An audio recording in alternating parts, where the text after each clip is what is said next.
Nesse vídeo eu vou tratar com vocês a respeito do Ibovespa, tratar aqui a respeito de um caso muito importante envolvendo o STF e os motoristas de aplicativo, trazer aqui uma notícia relativa ao Santander, tratar aqui a respeito de IRB, tratar a respeito de Itaúsa, BB Seguridade, Caixa Seguridade e Vale. Então vem comigo. Salve, salve investidores! Como é que vocês estão? Sempre lembrando que antes de continuar você clica no botão aí embaixo de inscrever-se para ajudar esse canal. E na presente data, o Ibovespa está subindo 0,66%, ficando acima dos 115 mil pontos. Dessa forma, o Ibovespa vem acumulando uma alta de quase 9% nesse último mês. Mas detalhe, essa região dos 115 mil pontos acabou se mostrando próxima de uma resistência, ao menos nesses últimos 3 anos. Por quê? O Ibovespa chega próximo de 115, 120 mil e desaba. Veja o que aconteceu aqui em outubro de 2022. Chegou a 120 mil, desabou. Chegou aqui a 121 mil, desabou. Chegou aqui a 130 mil, desabou. Então,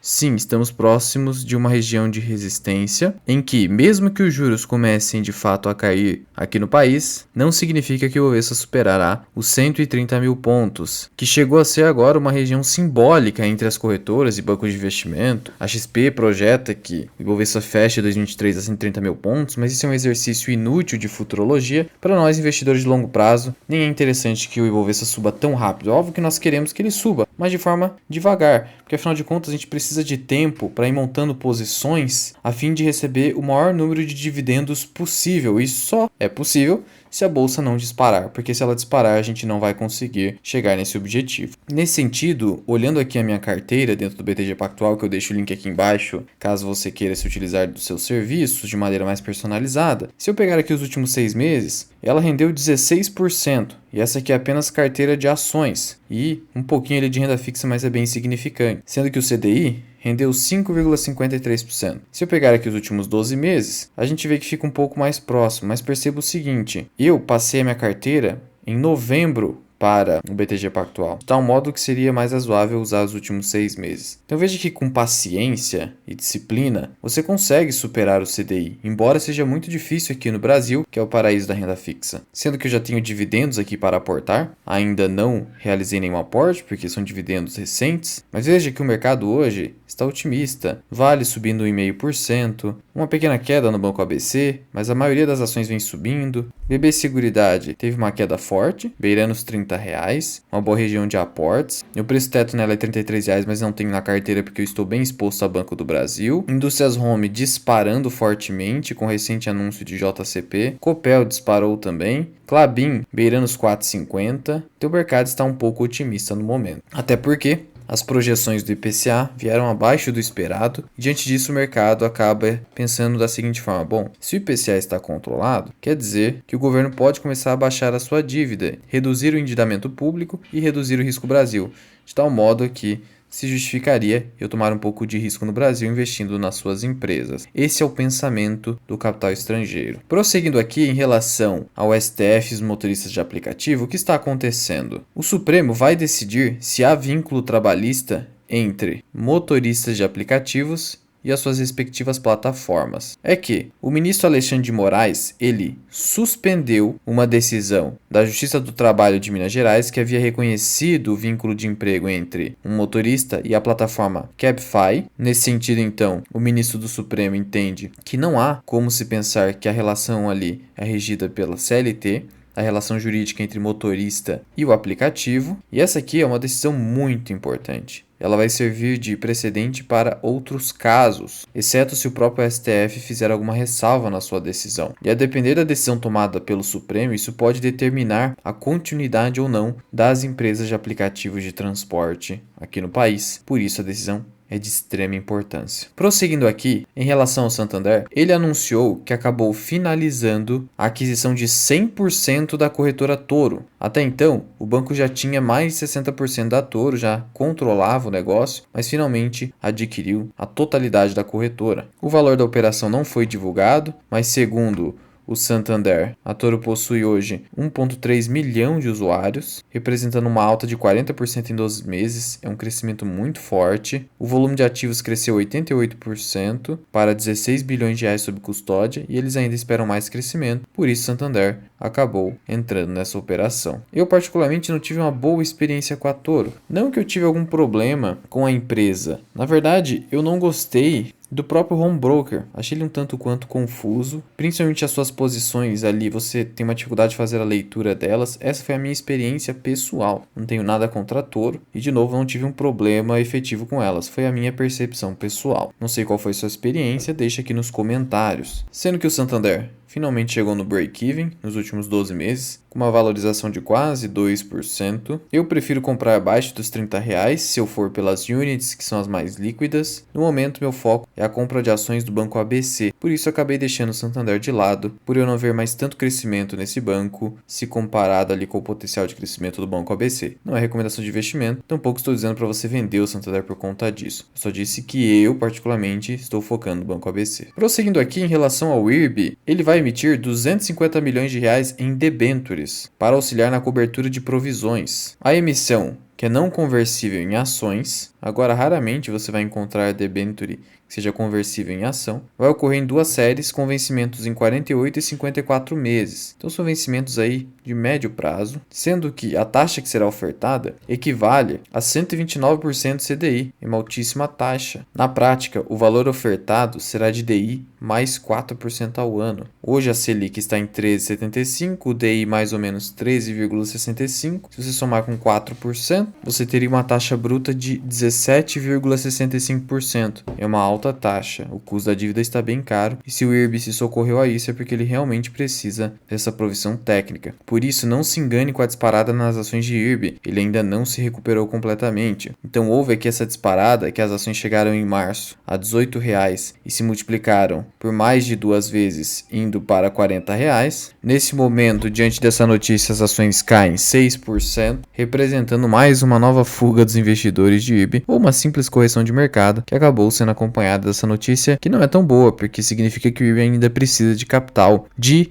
terceiros, de credores, para poder manter a sua provisão técnica exigida pela SUSEP. Prosseguindo aqui em relação a Itaúsa, ela trouxe aqui um fato relevante, comunicando aos acionistas que efetuou a venda de 12 milhões de ações da XP, sendo equivalente a 2,27% do capital social da XP, pelo valor aproximado de 1,1 bilhão de reais. Então a Itaúsa provavelmente vai acabar se desfazendo completamente da XP. Diante dessa venda, a Itaúsa passou a ter 4,4% do capital social da XP e só 1,53% do capital votante. Essa venda vai acabar adicionando 400 milhões de reais ao resultado do segundo trimestre de Itaúsa, como item não recorrente, então cuidado para não se confundir. A última venda acabou ocorrendo em novembro, então faz aí alguns meses que não há venda, sendo que a venda atual saiu a quase $19 a ação e a última venda foi a R$19,50 em novembro, sendo que tudo isso faz parte da atual estratégia do atual CEO da Itaúsa de redesenhar o portfólio da holding e reduzir a sua alavancagem e finalmente destravar mais dividendos a partir de 2025. Sendo que a Itaúsa está acima do meu preço teto,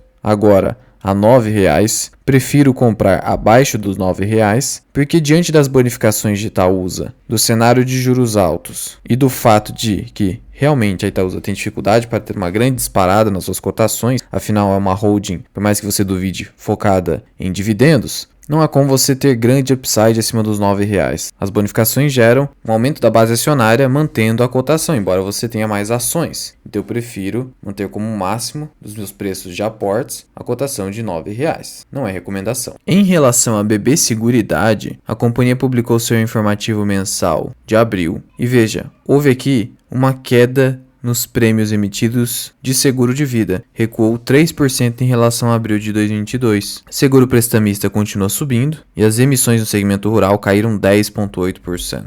E aqui a gente percebe o seguinte, tanto o BB Seguridade quanto o Caixa Seguridade vinham apresentando resultados muito fortes. A cada trimestre havia um crescimento. Tem cuidado. Tudo tem um limite. E agora essas empresas chegaram num pico. E veja que a cotação de BB Seguridade se antecipou a uma queda nos resultados. Então perceba que as ações em fevereiro tinham chegado a 33, 35 e agora teve toda essa queda. As ações caíram inclusive para casa dos R$ 30 na presente data, ficando aqui entre 30 a 31 reais. Ainda assim, não é nada que você tem que se preocupar. É uma simples queda no crescimento. Não vai ter prejuízo, tá? Não confunda. A empresa segue com os fundamentos sólidos e se beneficiando desse cenário de crise que acaba favorecendo as seguradoras, seja porque as pessoas acabam demandando ainda mais os seguros, seja porque os recursos das seguradoras ficam em títulos públicos federais que hoje estão rendendo muito por conta da Selic alta. Com relação à Caixa Seguridade, que acabou subindo na presente data, tivemos ali em abril um crescimento forte de 225% nas arrecadações mensais de capitalização e de 18,3% nas reservas de previdência, uma captação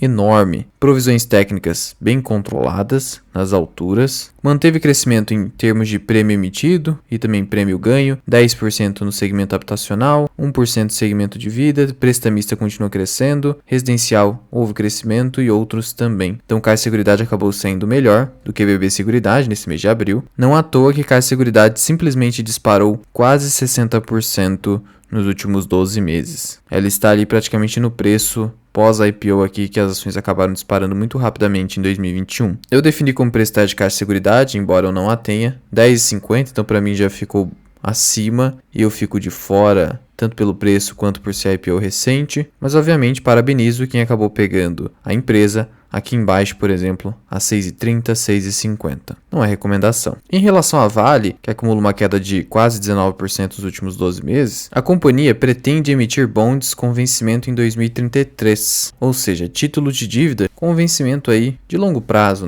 10 anos. E a Vale pretende utilizar os recursos captados, ao menos uma parte deles, para financiar o preço de recompra de certos bonds emitidos pela Vale, ofertados e aceitos para compra de acordo com as ofertas públicas anunciadas em 7 de junho de 2023 e o restante dos recursos para finalidades corporativas gerais. Então a companhia basicamente vai emitir títulos de dívida para resgate de outros títulos anteriores e também para outras finalidades corporativas gerais. Os bonds serão garantidos obviamente pela Vale. Isso aqui denota a confiança da empresa na gestão da sua dívida, acaba sendo muito interessante. E com a retomada do preço do minério de ferro, em algum momento vai acabar acontecendo. Embora a China esteja mais voltada para o mercado doméstico hoje, o segmento de minério de ferro, siderúrgico e até proteína animal tende a se beneficiar aqui no Brasil, porque esses acabam sendo setores que, quando a China começa a retomar a sua atividade econômica, eles acabam se beneficiando mais do que os outros, pela forte demanda, mas isso é bastante temporário, então tenha cautela nesse sentido. São setores mais cíclicos, você precisa, caso queira, inserir esse tipo de empresa, desses segmentos, com muita cautela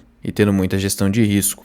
Sendo que Vale hoje está no meu portfólio, pretendo manter a empresa até no máximo R$100, R$110, pensando numa retomada do preço do minério de ferro, não muito acima disso, porque também não acredito que o minério de ferro vá valer novamente $200 a tonelada. Seria um excesso de otimismo. E se você quiser aprender mais sobre investimentos, considere se tornar membro do canal associado Mirai. Você recebe diversas aulas exclusivas, como por exemplo esta sobre o aluguel de ações. Explico se realmente ele é um dividendo adicional. Trago vídeo das minhas carteiras de small caps, a carteira do 0 ao 100 mil, que é a nossa carteira de dividendos construída do absoluto zero. Trato da estratégia do Earning Yield. Trato do nosso mini curso de imposto de renda para investidores. Trato sobre indicadores da análise fundamentalista. Até mesmo sobre o indicador favorito do Buffett, que é o ROI, e também do indicador Peter Lynch, que é o PEG Ratio, até como você faz a gestão de risco da sua carteira, por exemplo, através do Investidor 10. Ou, alternativamente, você pode contratar os meus serviços de consultor de investimentos. Sou analista CNPI 3707, posso montar a sua carteira do absoluto zero, posso analisar o seu portfólio já existente, dando recomendações de alocação de ativos, nas mais diversas classes de ativos, por escrito via parecer ou até mesmo via consulta individual comigo, como você quiser. Para me contatar, basta enviar uma mensagem via Instagram ou via WhatsApp Business, que deixo aqui na descrição e no primeiro comentário fixado. Mas já vai deixando aqui nos comentários o que você tem preferido hoje. BB Seguridade ou Caixa Seguridade? E em relação ao IRB, o que você acabou achando dessa notícia que acabou gerando essa queda forte hoje nas ações? Muito obrigado por ter ficado comigo até aqui. Eu sou o Luan, esse que é o canal Mirai Investing. Até o próximo vídeo. Fui!